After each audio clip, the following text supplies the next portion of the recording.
안녕하세요. 수지 마주누리 드라마 리뷰를 시작하겠습니다. 이사장님, 이 넥타이 핀 혹시 본 적 있으세요?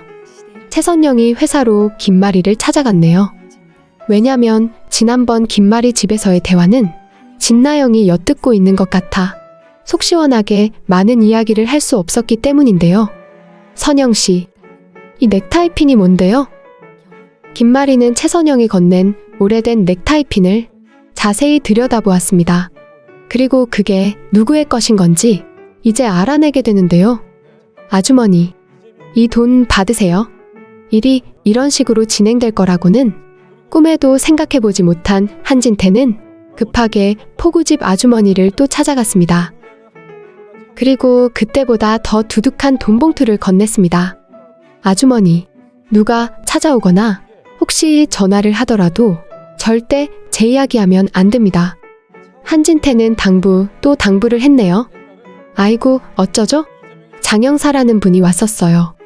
그래서 사촌 오빠가 얼마 전 찾아왔다고 제가 선생님 전화번호를 그만 알려줘 버렸어요.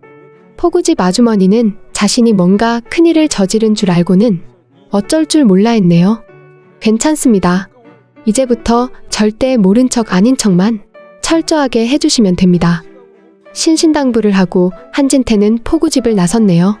장영사가 번호를 가져갔다면 분명 자신에게 누군가 정순정과 관계되는 전화를 걸어올 게 뻔한 일이었습니다. 한진태는 아마도 김마리가 전화를 걸어오지 않을까 생각했었는데요. 하지만 전화를 걸어온 사람은 바로 최선영이었죠. 하필 최선영의 마당집에 문을 열고 들어서던 바로 그 순간에 말이죠. 순정씨, 죽어가던 마지막 순간에 도대체 누굴 만났던 거야? 최선영은 채우리가 진짜 기무리가 아니었다는 걸 확인하고는 이제 채우리의 진짜 부모를 찾아주기 위해 발벗고 나선 상황입니다. 정순정과 아주 친했기 때문에 정순정이 남이 아이를 데려갔다고까지는 생각하고 싶지 않은 최선영인데요. 그래서 30년 전의 과거, 도대체 무슨 일이 있었던 것인지 정확하게 알아보려고 이것저것 조사를 하는 중이네요. 그래서 정순정이 마지막 순간 손에 꼭 쥐고 있던 넥타이 핀을 다시 꺼내보았습니다. 정순정은 숨이 넘어가던 순간 최선영에게 그걸 건네면서 기무리의 아빠 이야기를 했었죠. 기무리 아빠가 결국은 말을 잇지 못하고 세상을 떠나고 말았습니다. 아마도 우리의 아빠가 자신을 찾아왔었다고, 아빠를 찾아줘야 한다고 말을 하려고 했었던 것 같은데요. 사실 정순정이 세상을 떠나던 그날 한진태는 해들 요양병원에 최선영을 진료하러 들렀다 한현우를 보게 되었죠. 그 아이가 정순정을 엄마로 알고 있어 정순정에게 어떻게 된 일이냐고 물으려고 집중치료실을 들어갔던 건데요.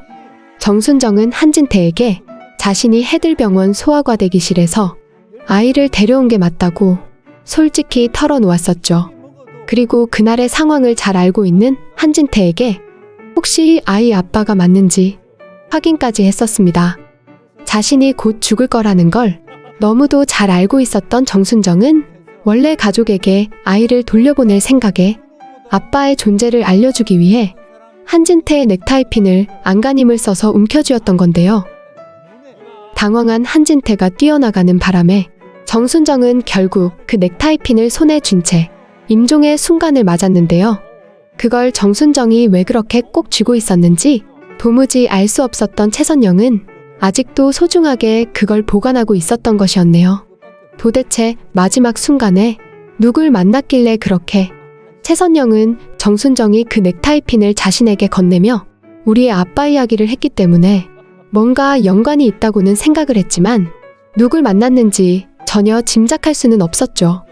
좀 더 깊게 알아봐야겠다는 생각에 최선영은 장영사에게 전화를 걸었습니다. 그리고 얼마 전 포구집을 다녀갔다는 정순정의 사촌 오빠 전화번호를 건네받았습니다. 왜냐면 정순정은 일가 친척이 전혀 없었습니다. 최선영은 정순정과 같은 병실을 함께 쓰면서 가족이나 일상에 대한 대화를 많이 나누었지만 사촌 오빠 같은 사람의 이야기는 금시초문이었던 건데요. 그래서 더욱 궁금했죠. 25년 전 죽은 장순정을 사촌 오빠라고 하는 사람이 왜 찾고 다니는지 그 이유가 알고 싶었던 건데요.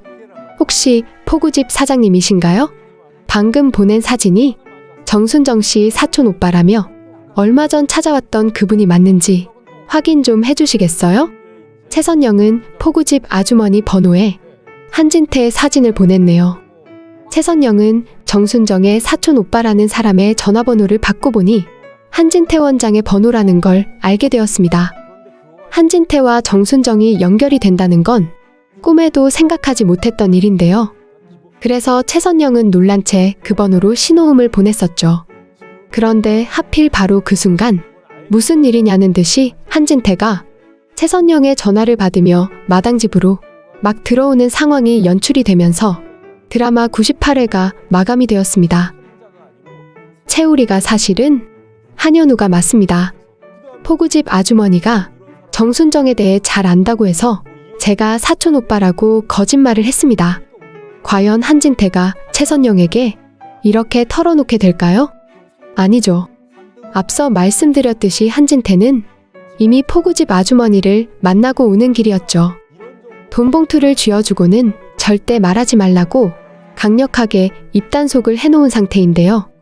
한진태는 최선영이 김마리 집으로 찾아와 두 사람이 밀담을 나누었다는 걸 알고 있습니다. 진나영이 밖에서 엿듣고는 대화 내용까지 모두 한진태한테 전달했던 건데요. 그래서 최선영의 의심을 조금이라도 누그러지게 하려고 한진태가 직접 마당집을 찾아온 거죠. 이거 뭔가 중간에 착오가 있었나 보네요.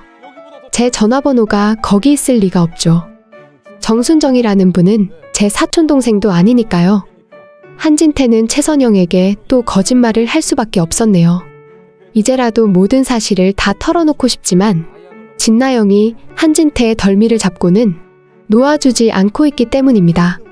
진나영은 남의 아이를 임신해서는 임신을 빌미로 한현성을 붙들고 한진태의 며느리 노릇을 하고 있는데요. 지금 채우리가 한현우라는 사실이 밝혀지고 아들로 김마리오적에 올라가게 되어버리면 진나영만 쭉정이가 돼버리는 거죠. 왜냐면 임신한 아이가 한현성의 친자식이 아니기 때문입니다. 만일 진짜 그 집 핏줄이라면 아무리 채우리가 그 집 맏아들 노릇을 하더라도 둘째 아들인 한현성에게도 재산의 반의 지분은 돌아가게 됩니다.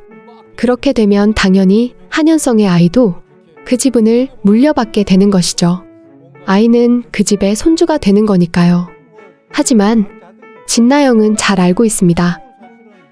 자신이 임신한 아이가 한현성의 아이가 아니기 때문에 한진태가 공표했던 것처럼 아기를 낳자마자 유전자 검사를 하게 된다면 그 길로 자신은 바로 쫓겨나게 되는 신세라는 걸 말이죠.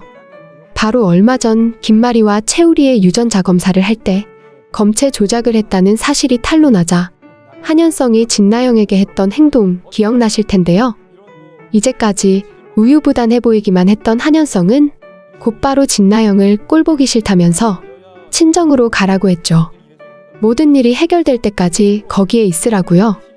물론 김마리가 우겨서 다시 오게 하긴 했지만 한현성이 진나영 뱃속의 아이가 자신의 아이가 아니라는 걸 알게 된다면 그동안의 거짓말과 자신이 말짱하게 속아왔던 일이 너무도 분해 진나영을 절대 용서하지는 않을 텐데요.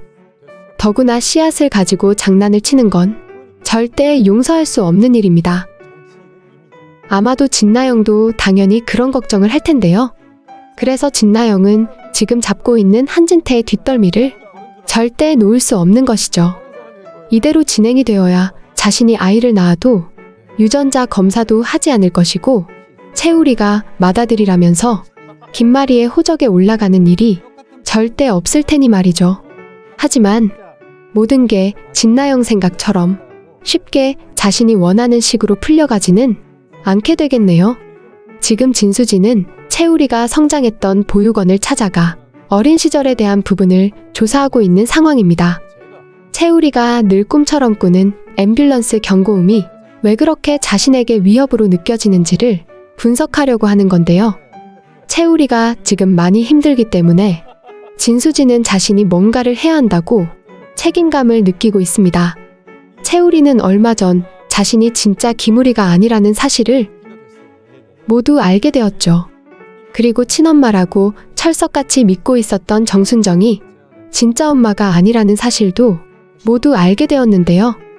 더구나 바로 얼마 전 최선영에게 입양되었던 상황을 채우리는 해지하고 말았습니다. 진수지와의 결혼을 위해 파양을 감행했었던 것인데요. 그러다 보니 모든 게 한 번에 겹쳐져 지금 채우리는 혼란을 겪고 있는 상황이네요. 자신이 누군지, 부모가 누군지, 그리고 부모는 자신을 잃어버린 건지 아니면 필요 없어서 내다버린 건지 너무도 혼란스러운 입장인데요. 진수지가 옆에 있어 많이 의지가 되고는 있지만 이런 상황이 무작정 길어진다면 정신적으로 정말 힘든 상황이 올 수도 있을 텐데요. 그래서 진수지는 이 일들을 해결하기 위해 엄청나게 애를 쓰고 있습니다. 그래서 채우리가 어릴 적 지냈던 성무이망원에도 찾아갔던 것이고요. 그런 진수지와는 조금 다르게 지금 최선영 역시 정순정과 채우리 그리고 한진태와의 연관성을 찾으려고 애를 쓰는 중입니다. 최선영은 분명히 기억하고 있죠? 25년 전 정순정이 죽던 그날을 말이죠. 한진태는 해들 요양병원에 자신을 진료하려고 병실을 찾아왔었죠. 한진태는 옆에 침대가 비어있는 걸 보고 그 환자는 어디를 갔냐고 물었습니다. 그래서 최선영은 갑자기 악화가 돼서 집중치료실로 갔다고 있는 그대로를 말해주었었죠. 한진태가 최선영의 병실을 나간 지 불과 얼마 되지 않아 어린 채우리가 들어왔고 바로 그 직후 정순정이 위독하다는 의료진의 말에 놀라서 최선영은 김우리를 데리고 집중치료실로 뛰어갔던 건데요. 바로 그때 정순정이 자신에게 넥타이핀을 건넸던 것이죠. 김우리의 아빠 이야기를 하면서 채 말을 다 잊지 못하고 세상을 떠났던 건데요. 최선영은 생각합니다. 만일 자신의 병실을 방문했던 한진태가 정순정이 집중치료실에 있다는 말을 듣고 그쪽으로 바로 가게 되었었다면 그래서 정순정이 한진태의 넥타이핀을 그렇게 움켜쥐게 된 거라면 물론 지금 상황 말도 안 되는 생각이죠.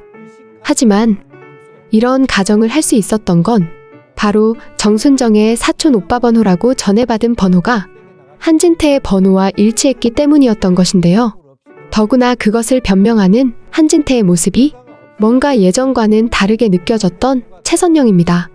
아무래도 한진태가 뭔가를 숨기고 있다는 의심을 도저히 지울 수 없었던 건데요. 선영씨, 이 넥타이핀 어디서 난 거예요?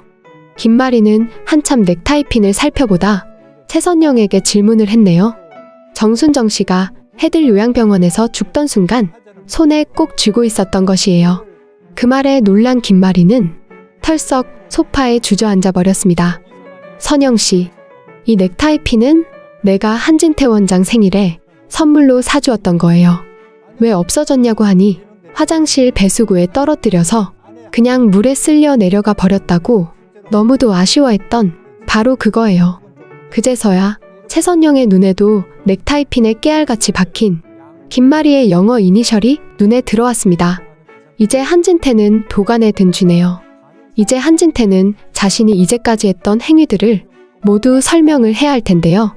한진태가 속인 것들도 분하지만 더 악독하고 악랄한 진나영이 했던 짓들이 모두 세상에 드러나게 되겠네요. 당연히 진나영은 협박죄로 우선 경찰로 넘겨지게 되는데요. 결국 진나영의 아이는 유산이 되거나 감옥에서 출산을 하는 상황으로 진행되지 않을까 예상이 됩니다. 이제 김마리는 채우리가 자신의 아들이라는 걸 알게 되는데요. 빨리 두 모자가 만나 그동안 나누지 못했던 이야기들 나누면서 행복한 일상 맞았으면 좋겠습니다. 오늘 수지 맞은 우리 드라마 리뷰는 여기까지입니다. 재미있으셨다면 좋아요와 한 줄의 댓글 꼭 부탁드립니다. 감사합니다.